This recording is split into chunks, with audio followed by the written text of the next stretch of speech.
Netradične poňatá zážitková konferencia pod názvom Dobrošopa ponúkla množstvo workshopov či seminárov.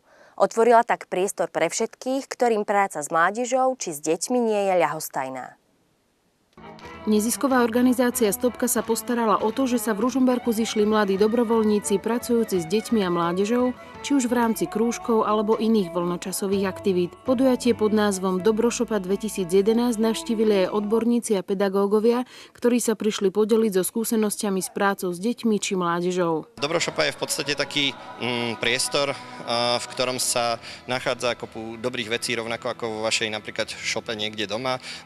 Často na ne zabudnete, ale potom vojdete do šopy a zistíte, že je tam kopu zaujímavého, čo môžete vo svojom živote využiť. Taká je aj naša Dobrošopa. Je tu veľa tvorivých dielní, veľa rôznych seminárov, veľa workshopov, ktoré si pripravili jednotliví lektori z rôznych organizácií z celého Slovenska. Celkovo bolo na Dobrošope pripravených približne 30 dobrodielní rôzneho charakteru, kde si môžu účastníci vyrobiť petšperky, to je recyklácia plastových fľaš, smaltovanie, šperky z vaječných skrupín, môžu si upostiť vlastné vlnené vrecúška a rôzne iné, cez rôzne diskusie a rozprávania.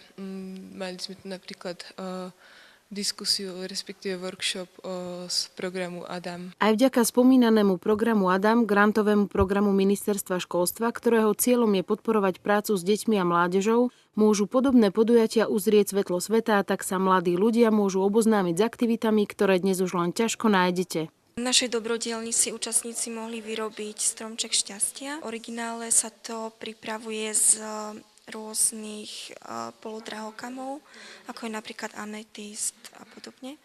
My to teda robíme s korálikou, čo je teda lacnejšia varianta. Na našej dielni sa učia účastníci plstiť s vlnou, s ovčou vlnou. Toto je skôr taký vstup do toho, aby spoznali, ako tá vlna reaguje, čo sa s ňou dá. Ale ak z toho budú chcieť už mať naozaj nejaké krásne veci, ja neviem, naozaj nositeľnú čiapku, tak si to musia odmakať. Treba to mať v rukách ten cit, aby som vedel, pokiaľ môžem ísť, koľko toho potrebujem materiálu. Niekomu to môže trvať týždeň, niekomu možno, neviem, aj pol roka. Okrem tvorivých dielní sa účastníci mohli zabaviť na pripravených koncertoch, ale tiež diskutovať na rôzne odborné témy, napríklad o vplyve médií na mladých ľudí. S účastníkmi na tomto workshope sme sa rozprávali o tom, ako médiá vplývajú a ako decká nevedia si ustražiť nejaké takéto súkromie, a že nevedia, čo im hrozí z tých médií. Tak sme sa snažili účastníkom povedať, vysvetliť nejaký ten kontext, to pozadie, v ktorom médiá fungujú a ukázať im, že ako kriticky myslieť a ukázať im, že dá sa na to pozerať aj inakšie.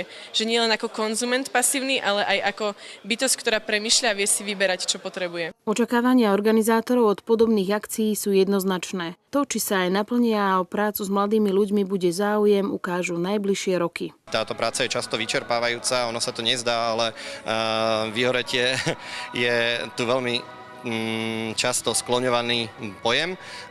To znamená, že potrebujeme týchto ľudí znova pozbudiť, naštartovať, ukázať im, ako sa dajú veci robiť inak a to dúfam, že Dobrošopa bude. Toto je, dúfam, to, čo sa splní.